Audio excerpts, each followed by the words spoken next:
Em uma das conversas entre o procurador Dallagnol e o então juiz Sérgio Moro, é feita uma referência à necessidade de consultar os americanos lá sobre determinado tema, o que trouxe de novo à baila assim, o tema da possível interferência externa, né, interesses externos, especificamente dos Estados Unidos, nos resultados políticos da Lava Jato. Né? A gente tem visto, desde o governo Temer e agora com o governo Bolsonaro, também um desmonte aí de setores estratégicos da economia nacional. Tivemos agora, mais recentemente, a venda da Embraer para a Boeing, desmonte do polo naval, negociação envolvendo a base de Alcântara agora com os Estados Unidos. Como é que o senhor vê essa possível articulação entre essa operação que foi posta em curso e digamos, uma articulação internacional para retirar o Brasil da posição que ele na qual ele vinha ocupando até então nos últimos anos? Hoje eu tenho mais clareza, porque durante muito tempo na minha vida eu disse que não era adepto da teoria da conspiração, embora ela pudesse existir. Hoje, por tudo que eu tenho acompanhado pela imprensa nacional, pela imprensa estrangeira, pelas informações que eu recebo, pela pressa do pagamento da Petrobras aos acionistas americanos em detrimento dos acionistas brasileiros, pelos interesses que o pré-sal despertou aos Estados Unidos e ao mundo, desde que nós descobrimos, é importante lembrar que quando nós descobrimos o pré-sal, os americanos retomaram o funcionamento da quarta frota que tinha sido desativada depois da Segunda Guerra Mundial. É importante lembrar que foi roubado os segredos da Petrobras de um container, sabe, e que até hoje não apareceu. Quem pagou o pato foram os coitados dos vigias da Petrobras.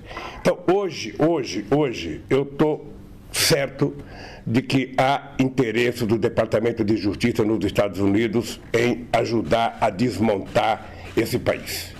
Ou seja, não é possível a gente acreditar, sabe, que tudo aconteceu a partir do nada. Eu estou convencido que o pré-sal está, sabe, no meio disso. Estou convencido que os americanos nunca aceitaram a ideia da lei da partilha que nós fizemos para que o petróleo fosse nosso, nunca aceitaram a ideia de que o povo brasileiro voltasse a ser dono do petróleo, nunca aceitaram a ideia de que a Petrobras tivesse 30%, sabe, de tudo, nunca aceitaram a ideia de a gente criar um fundo social para garantir ao povo brasileiro o direito a ter acesso à ciência e tecnologia, à educação, à saúde.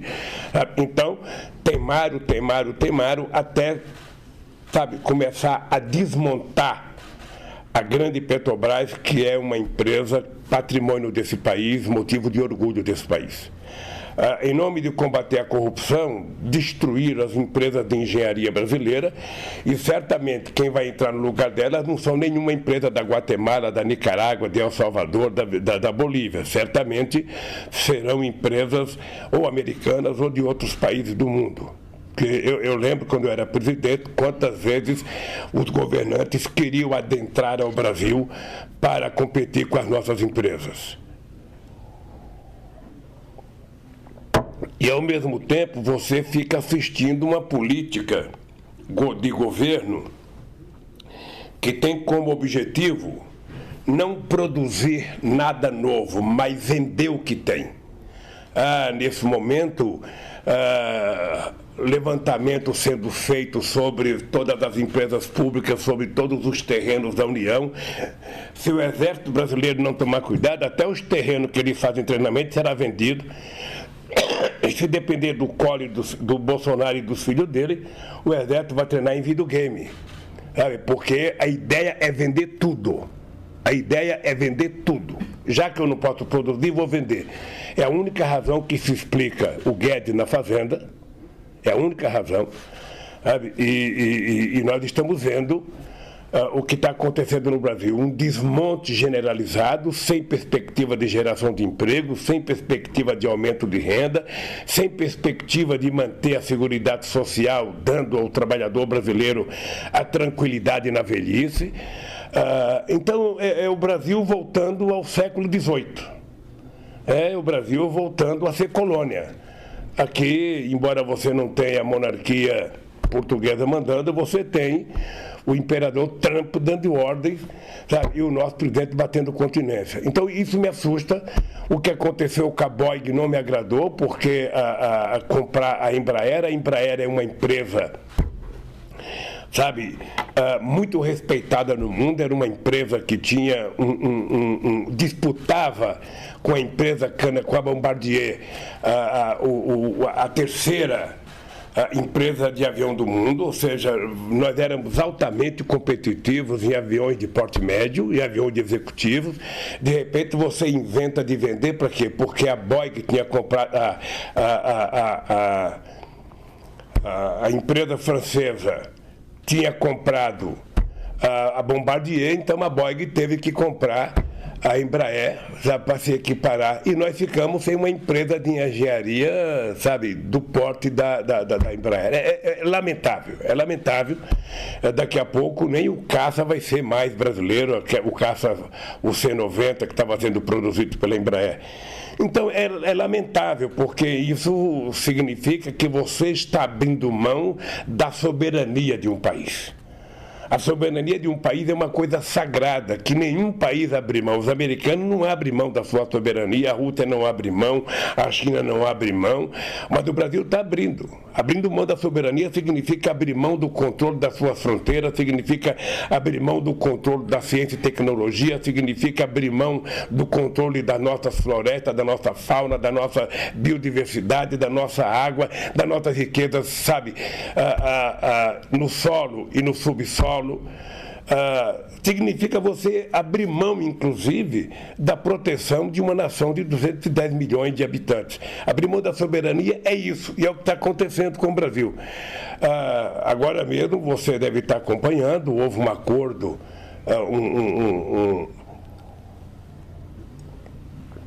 talvez um protocolo de intenções entre o Mercosul e a União Europeia, que a gente não sabe o que é, mas eu lembro do tempo que eu era presidente, qual era a ideia da União Europeia. Não sei se isso se manteve. A União Europeia, ela queria fazer um acordo desde que o Brasil e o Mercosul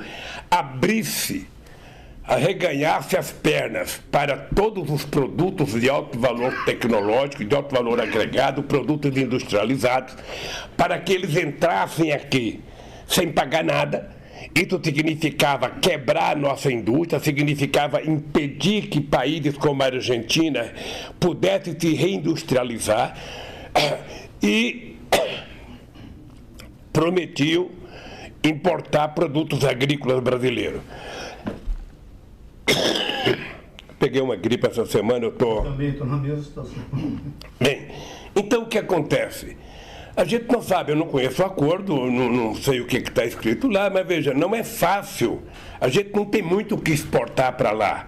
E o que a gente tem para exportar não será fácil os franceses aceitarem. Não pense que os franceses vão aceitar comprar frango do Brasil, comprar porco do Brasil. Eles não aceitam nem comprar óleo industrializado brasileiro, querem comprar soja in natura e também não são os maiores compradores. Então é preciso olhar, sabe, nessa coisa desse acordo, entre perdas e ganhos, a gente vê o que a gente ganha e o que a gente perde. A impressão que eu tenho é que a União Europeia está tirando proveito de um momento de fragilidade eleitoral do presidente da Argentina, porque o Macri está numa situação difícil eleitoralmente, e quem sabe a venda ufanista de um possível acordo que ninguém sabe, que ainda vai ser discutido no parlamento de cada país, possa facilitar a sua eleição. Como nos Estados Unidos, ou seja, a visita do Trump ao presidente da Coreia do Norte é uma propaganda eminentemente eleitoral. Ele não tinha o que fazer lá. Ele foi tirar foto para a campanha de 2020, que já começou, como a guerra do Iraque serviu para o Bush. Então, eu fico realmente preocupado com o momento que a gente está vivendo no Brasil. Há muitas incertezas, há muitas dúvidas do que vai acontecer com a sociedade brasileira, porque as pessoas não falam em emprego, as pessoas não falam em aumento de salário, as pessoas não falam em bem-estar social, as pessoas não falam em coisas que diz respeito ao povo brasileiro, né? você teve de cara o desmonte da legislação trabalhista, ou seja, voltamos a ter a relação direta entre o trabalhador e o empregado, que é uma espécie de relação leonina. Dificilmente um trabalhador sozinho consegue sentar frente ao seu empresário e discutir as suas condições. Desmontou-se aquilo que foi uma conquista, sabe, ainda da era Getúlio Vargas, do movimento sindical brasileiro.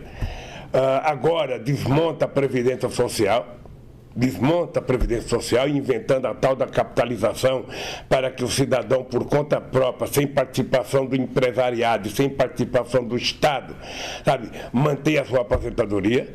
Com o trabalho intermitente, não se sabe quanto tempo esse trabalhador vai levar para poder adquirir o direito de se aposentar. Então, eu acho que nós estamos retrocedendo. Eu, quando estava na presidência, eu dizia para os dirigentes sindicais e para os dirigentes políticos europeus que a diferença entre nós e eles é que eles tinham conquistado o estado de bem-estar social depois da Segunda Guerra Mundial.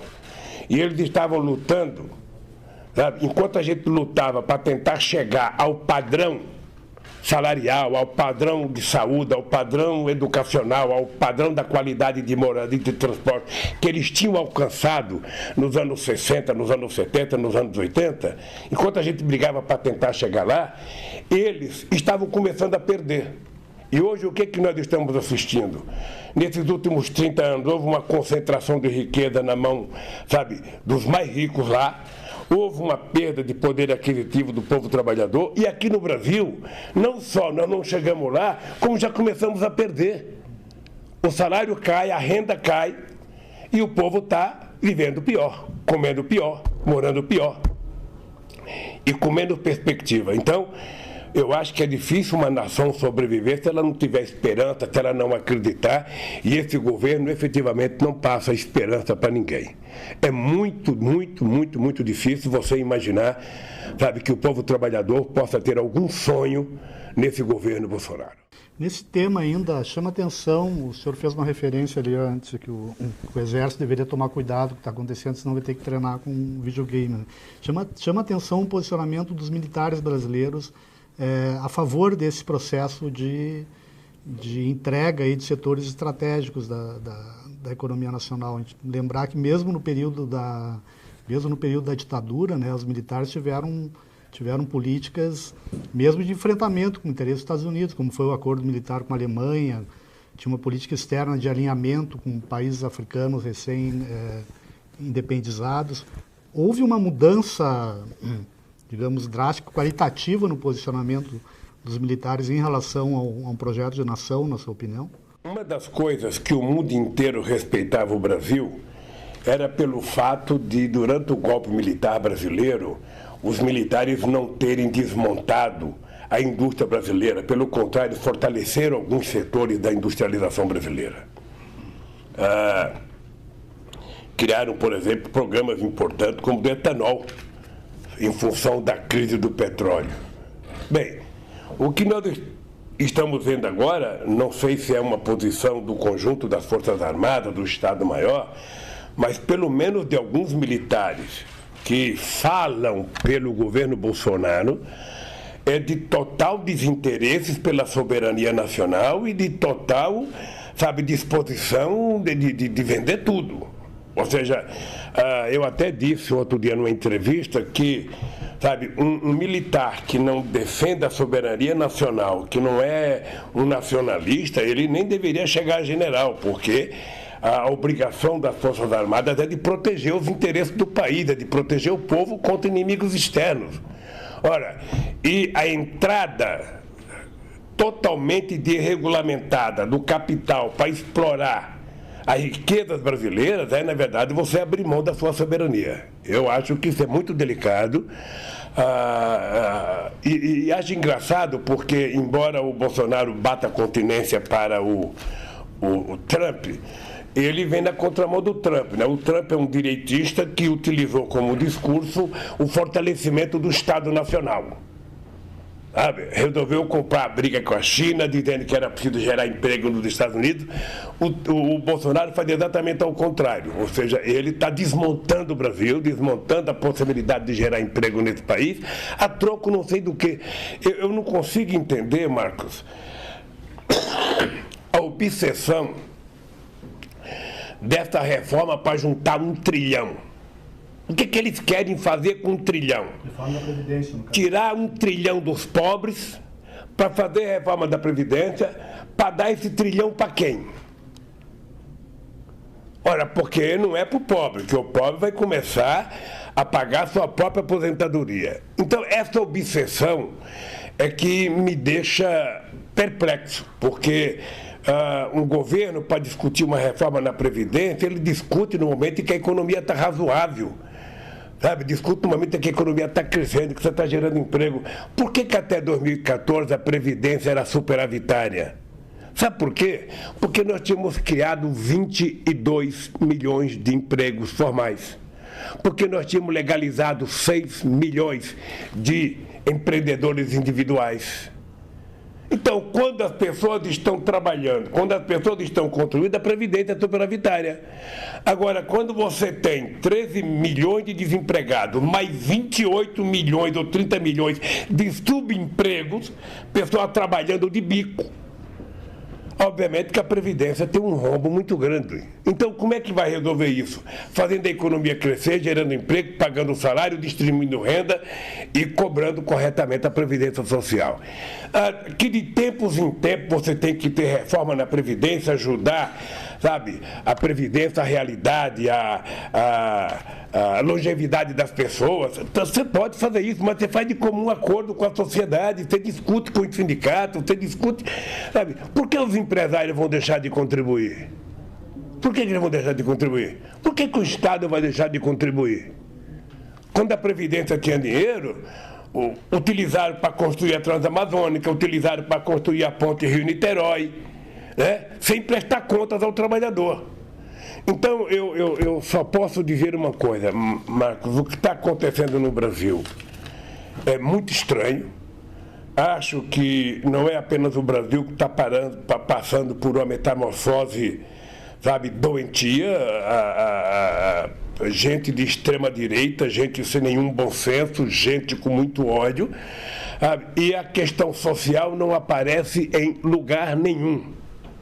Não existe nenhum compromisso com a questão social, com a melhora de vida do povo, com a construção de casa para o povo, com a melhoria da saúde. Você veja, os médicos cubanos foram embora, sabe, dizendo que eles iam colocar médicos. Já fazem 6 meses que estão governando e tem muita cidade nesse país que não tem um médico. Então, a sociedade brasileira tem que acordar. Tem que acordar porque o Brasil, sabe, tem que ser tratado como uma propriedade de 210 milhões de habitantes e todo mundo tem o direito de viver dignamente nesse país. Não pode a sociedade viver no sobressalto, viver subordinado às mentiras, viver subordinado a fake news, viver subordinado a Twitter. Agora é o governo que se comunica, sabe, sem ter que prestar contas a ninguém, um governo que não gosta de dar resposta. Então é esse o Brasil que nós estamos vivendo e é um país que exige da sociedade brasileira levantar a cabeça e brigar para que o Brasil volte a recuperar a democracia e volte a recuperar sua soberania, que é o que mais me preocupa nesse instante, é a gente voltar a virar uma república de bananas, em ser tratado como se fôssemos um país insignificante, sem importante. Veja o tratamento que o presidente recebeu no G20. Nunca o Brasil foi motivo de tanta piada como está sendo agora. Nunca. Eu ia lhe fazer uma pergunta sobre o G20. O senhor participou de muitas reuniões do G20, de outros encontros de cúpula internacionais. E houve um episódio nessa recente reunião que teve uma grande repercussão internacional também, que foi a prisão, né, de um militar brasileiro da comitiva preparatória presidencial com 39 quilos de cocaína. O ministro general Augusto Heleno, né, do Gabinete de Segurança Institucional, qualificou o episódio como uma falta de sorte, né? Com uma experiência que o senhor teve direta, esse tipo de coisa pode acontecer por uma falta de sorte? Como é que o senhor viu esse episódio? Não, o que é preciso perguntar para ele, para o general Heleno, aquele que dá murro na mesa, quando se trata de falar do Lula, é preciso perguntar para ele se foi falta de sorte porque acharam. Se não tivesse achado, não tinha sido falta de sorte, poderia continuar transportando. Ora, veja, eu não sou mesquinho de querer envolver o presidente da República numa coisa dessa, porque o presidente nem sabe quem viaja no SCAV, nem sabe quem é que viaja no chamado avião reserva. O presidente da República sabe quais são os ministros que viajam com ele, mas os que vão na frente, os que vão atrás, o presidente da República não tem obrigação de saber. Agora, veja, o que não dá para aceitar, eu fui presidente 8 anos. A base aérea brasileira é controlada lá onde o avião presidencial funciona, seja em Brasília, seja na base aérea aqui no aeroporto de Congonhas, seja em Cumbica, seja no Rio de Janeiro. Quem toma conta da descida, sabe, do avião brasileiro são os militares. Eu posso dizer para você que o coronel, que hoje é brigadeiro, que é ministro do Superior Tribunal Militar, o Joseli, durante 8 anos do meu governo, ele foi o brigadeiro que tomava conta do avião. Ele viajava comandando os pilotos e comandando toda a tripulação. Foi no meu governo e foi no da Dilma. Ele hoje é ministro do Superior Tribunal Militar. Na base tem um coronel que toma conta da base. No avião que vai da reserva ou no que vai na frente, normalmente é comandado por militares. Os pilotos são militares, tudo da aeronáutica, e deve ter lá dentro um chefe que também é da aeronáutica.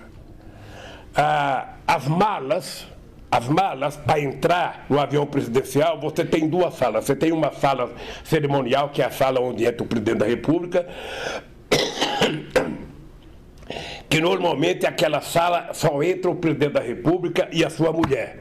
E, obviamente, que o ajudante de ordem que te acompanha. E tem uma sala do lado que todos os ministros e todas as outras pessoas que viajam no avião, sabe, chegam antes do presidente, vão para aquela sala e a mala dele já chegou 3, 4 horas antes. A mala dele já está embarcada. Então, é difícil saber como é que esse rapaz... sabe, não sei, é sargento, não sei, como é que esse sargento conseguiu entrar com a mala com 39 quilos de cocaína, sem que ninguém percebesse. Sabe, ele chegou por último, entrou com a mala na mão, colocou a mala lá dentro, quer dizer, não é possível. Então, é preciso, sabe, que não se jogue a culpa no sargento, porque a impressão que eu tenho é que querem jogar a culpa no sargento, o sargento não presta mesmo, o sargento é bandido, ou seja, o sargento não fez isso sozinho. Qual é o esquema? Quem está por detrás? Quem facilitou? Quem seria o dono e quem seria o receptor? O povo brasileiro precisa de resposta, porque há algum tempo atrás, um avião com 400 quilos de coca, um helicóptero em Minas Gerais, foi achado, a Polícia Federal pegou e esse avião desapareceu. Ninguém sabe quem é o dono da coca. Agora, no avião reserva, e veja que eu estou sendo muito objetivo, ou seja, não acredito que o presidente da República, sabe, soubesse de alguma coisa, porque a gente não sabe nem quem é que vai no avião na parte de trás. Você sabe quem vai com você na sala VIP do presidente da República. Tem o chefe do cerimonial que cuida dos civis e tem os militares. Alguém sabe como é que esse cidadão embarcou. Alguém sabe. Então, eu espero que... Esse era o papel do Moro, de fazer uma investigação, apresentar serviços. Não era papel do general. Era papel do general. O papel da Polícia Federal de investigar onde é que foi essa droga, como é que ela entrou, por que que entrou, conversar com as pessoas. Mas também eles não estão achando nem o Queiroz. O Queiroz enganou o Ministério Público, enganou a Polícia Federal, está desaparecido, ele não sabe onde está. Esse cidadão, esse mesmo ministro, que quando o juiz teve a pachorra de mandar a Polícia Federal na minha casa pegar a minha família inteira, não consegue achar o Queiroz? Até agora não sabe como é que vizinho do Bolsonaro tinha um cidadão que tinha 100 rifles, era contrabandista e era da milícia ligada ao Queiroz. Olha, meu Deus do céu. Até quando vai se mentir para a sociedade? E o que eu acho engraçado, Omar, é que a Rede Globo de televisão, ela finge que não é com ela. Se ela não puder puxar o saco, falar mal, ela não fala. Então, o esforço que eles estão fazendo para fingir que não tem nada de errado, o esforço que eles estão fazendo para achar que quem está acusando o Moro é contra a corrupção é muito grande. Eu vejo isso na Globo. O Alicâmbio deve ser um artista, sabe, de tentar inventar uma proteção, sabe, descabida para o Moro nesse instante. Todo mundo sabe que o Glenn é um jornalista respeitado, é uma pessoa respeitada no mundo inteiro, e não vai agora ser acusado de que, olha, vamos no COAF quebrar a renda dele, vamos quebrar... Se o Moro não tem coragem de mostrar o celular dele. Eles tiveram a coragem de pegar um tablet do meu neto. Neto de 2, 3, 4 anos. Pegaram e ficaram 1 ano com eles aqui na Polícia Federal. E o ministro se recusa a entregar para a Polícia Federal o seu telefone celular. O Dallagnol, sabe, não tem coragem de entregar. O que eles têm para esconder? Então eu acho que a sociedade brasileira precisa começar a acompanhar de perto, porque a democracia é um valor incomensurável que a gente não pode perder. O STF agora, antes de entrar no recesso, mais uma vez avaliou um pedido, né, a possibilidade da sua libertação e mais uma vez negou isso e adiou para ir para o segundo semestre. Recentemente houve uma reunião, um encontro do presidente Bolsonaro, presidente do STF, presidente da Câmara, presidente do Senado. E se noticiou após essa reunião que uma das conversas que o presidente da Câmara, Rodrigo Maia, teria tido com o presidente do STF foi um alerta que a sua libertação poderia prejudicar ou inviabilizar a aprovação da reforma da Previdência. O senhor acha que isso é possível, que o senhor ainda esteja aqui por conta da votação da reforma da Previdência? Eu, Marcos, às vezes não quero acreditar no que eu ouço e no que eu leio. Eu, às vezes, não quero acreditar, porque você manter, sabe, um cidadão inocente, trancafiado por uma questão política, isso só era possível se você estivesse num regime autoritário. Mas se você imaginar num regime democrático, isso não é possível. Eu estou desafiando o Moro, o Dallagnol. Eu adoraria que a Globo me convidasse para um debate com o Dallagnol e com o Moro para me provar que eles estão mentindo a meu respeito. Eu gostaria, sabe, sem ter nenhum rancor. Não vale a pena para mostrar o seguinte, olha, está na hora de vocês contarem a verdade. Porque o comandante do Exército ligar para a Suprema Corte, segundo a imprensa, ameaçando a Suprema Corte se me liberar, não sei quem conversa com não sei quem. Veja, eu nunca pedi a nenhum ministro da Suprema Corte, a nenhum ministro de qualquer outra corte, qualquer favor pessoal. E não me peçam para mim conversar, que eu não converso sobre assuntos que não é da minha conta. A única coisa que eu quero é que a Suprema Corte brasileira cumpra com as suas obrigações de ser o garante da Constituição brasileira. Que não se preocupe com as manchetes de jornais. Que não se preocupe com as manchetes da televisão, mas que se preocupe com os autos do processo para tomar a decisão correta e beneficiar as pessoas que merecem ser beneficiadas e punir as pessoas que merecem ser punidas. Eu vi ontem um noticiário de que o Moro estava muito chateado, mas muito chateado com os deputados. Por que vocês, sabe, não estão defendendo o Eduardo Cunha? Por que vocês não estão defendendo o Sérgio Cabral? Ora, por que não defende eles? Quem sabe que eles não são inocentes, porque eles já confessaram que roubaram. O Sérgio Cabral já confessou não sei quantas coisas ilícitas, o Eduardo Cunha já confessou. Não estamos discutindo ele, estamos discutindo o meu caso. E, por favor, Moro, você não misture. Quando você mistura, você está mentindo. Você quer falar de mim? Fale de mim. Fale que você sabe que o triplex não é meu. Fale que você sabe que você inventou a história da Petrobras, a história da empresa offshore do Panamá, para poder me trazer para cá, porque era sua obsessão Era sua obsessão desde o tempo do Banestado. Desde o tempo do Banestado. Me prender. Eu vi um jornalista comentar esses dias de que numa conversa com o Onyx disse que há muito tempo o Moro tinha a intenção de me prender. Quer dizer, na verdade... Não sabia que conexão essa seria no episódio do Banestado. Nunca conheci. Olha, gente, a relação do Moro com o Rousseff é mais do que uma simples delação. Sabe? Então, eu acho que aquilo que foi feito de correto, de apuração, de prender, mantém, sabe, quem roubou tem que estar preso. Ponto pacífico. Agora, quem é inocente tem que estar solto. E delação falsificada, como essa do Palocci, como eu não sei quantas delações são verdadeiras. O que eu sei é que no começo desse projeto, muitos advogados e muitas pessoas diziam: Lula, olha, eu fui detido e a primeira coisa que perguntavam para mim era o seguinte: e o Lula? Você conhece o Lula? E o Lula? Você conhece o Lula? E o Lula? Então a obsessão era tentar chegar até o Lula. E construíram todas as mentiras possíveis e impossíveis para chegar.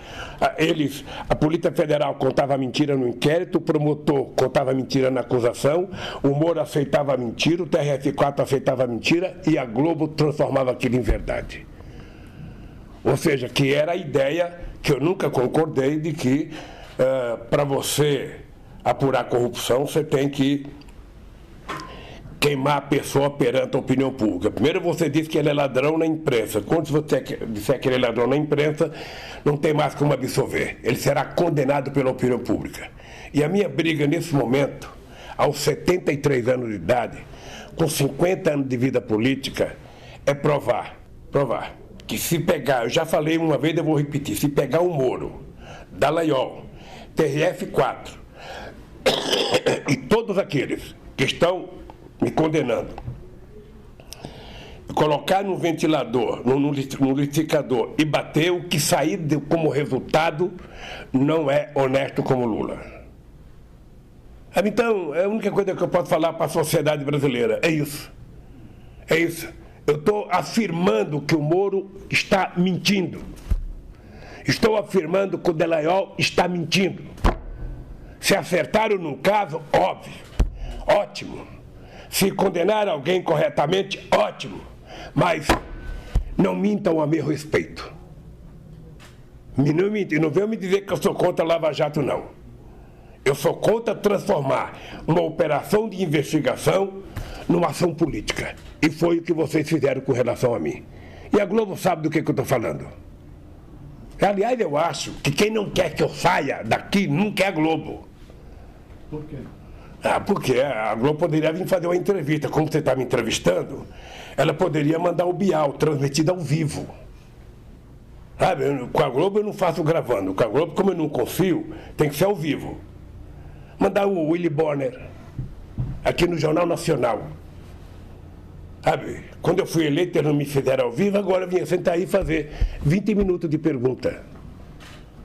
Dá para a gente poder desmascarar e desmentir essa gente que foi responsável pelo golpe na Dilma Rousseff, essa gente que fez com que a gente chegasse na situação que nós estamos hoje, e essa gente que trabalhou para evitar que eu fosse presidente da República, porque eles sabiam em todas as pesquisas de opinião pública que se tivesse eleições e eu fosse o candidato, eu ganharia as eleições. Então, eu de vez em quando fico pensando, bom, o Marcos vai sair daqui e vai dizer, pô, eu pensei que o Lula ia estar mais revoltado, que ele tá... Não. Uma coisa, Marcos, que eu aprendi a me concentrar é que eu não vou permitir, sabe, que o ódio tome conta da minha cabeça. Hoje eu tenho certeza, assim, certeza, como a certeza que eu tenho que Deus existe, que o Moro não dorme direito. Eu tenho certeza que o Dallagnol não dorme direito. Eu tenho certeza que os delegados que me acusaram não dormem direito. Eles sabem que mentiram. E eles sabem que mais tarde ou mais cedo essa coisa vai aparecer. Sabe, essas coisas assim. Você sabe que mentira tem perna curta. Pode demorar, mas uma hora aparece. Então, eu vou continuar brigando por isso. Todo mundo sabe. Eu só aceito a minha inocência. Eu não aceito... E tem mais, quando eu sair daqui, eu vou processar o Estado brasileiro para me pagar por danos imorais pelo prejuízo que eu tive. Eles têm noção do que significa um homem honesto? De 73 anos, já está aqui há 1 ano e 4 meses? E eles sabendo que eu sou inocente? Então eu espero, a minha crença é o seguinte, olha, eu ainda tenho esperança na justiça, vou até o último momento acreditar que a verdade vai prevalecer no meu caso. Se não acontecer, aí, quem sabe você venha fazer uma outra entrevista e eu vou dizer, então, outras coisas que eu penso e que não é prudente dizer agora. Mas eu não posso admitir passar para a história com uma safadeza, porque o que estão fazendo comigo é uma canalice. Não tem outra palavra. O que estão fazendo comigo é canalice. É canalice da transmissão dos meios de comunicação, é canalice da Polícia Federal, é canalice do Ministério Público. Quando eu digo Ministério Público, Polícia Federal, eu quero ressalvar a Operação Lava Jato. Quer dizer que é o pessoal da Lava Jato, não é o pessoal da Força Tarefa, não é a instituição. Porque se tem um cara que eles sabem que eu respeito a instituição, é a Polícia Federal e o Ministério Público. E o Poder Judiciário sabe que eu respeito as instituições. Agora, ninguém da Polícia Federal, do Ministério Público ou do Judiciário pode se dar ao luxo de ser maior do que Deus e de querer trabalhar por conveniência política. Sabe, processo tem auto, tem provas. Então pega as provas e veja onde é o crime que eu cometi. Então é isso. Mas sabe o que acontece, ô Marco? Eu fico falando do meu caso, mas eu estou aqui sabendo que o povo brasileiro está numa situação muito pior do que eu. Aquele sonho que a gente tinha, sabe, de fazer com que esse país se transformasse a 5ª economia do mundo. Chegamos perto. Aquele sonho que a gente tinha de fazer com que o pré-sal fosse transformado, sabe, num fundo de desenvolvimento para o futuro desse país. Aquele sonho que a gente tinha de transformar o país num país que investisse muito em ciência e tecnologia, num país que cuidasse do meio ambiente, num país que cuidasse das suas crianças, isso está sendo jogado fora. Isso está sendo jogado fora. Lamentavelmente, sabe, somente o povo é que pode recuperar esse país. Somente o povo. E a imprensa ser honesta. Ninguém quer imprensa chapa branca. O que se quer é uma imprensa honesta. Dizer a verdade quando a verdade tem que ser dita. Se o Lula é culpado, diga que ele é culpado e prove. Se o Lula é inocente, diga que ele é inocente. É só isso que eu quero. E nesse instante eu acho que nós temos alguns problemas extraordinários a ser resolvidos. A questão da educação nesse país. Sabe? Porque a grosseria com que se trata a questão da educação no Brasil, a questão da saúde no Brasil, sabe, que se tirou os mais médicos e não conseguiu se preencher, sabe, porque é um governo que não pensa em ser humano, é um governo que acredita nas fantasias, não se fala mais nos problemas sociais do nosso povo, e nós estamos aí, sabe, vendo o PIB cada vez crescer menos, vendo o desemprego cada vez crescer menos, o emprego cada vez crescer menos, estamos vendo menos jovens entrando na universidade e o país virando motivo de gozação no exterior. É isso que nós estamos vendo nesse instante no Brasil.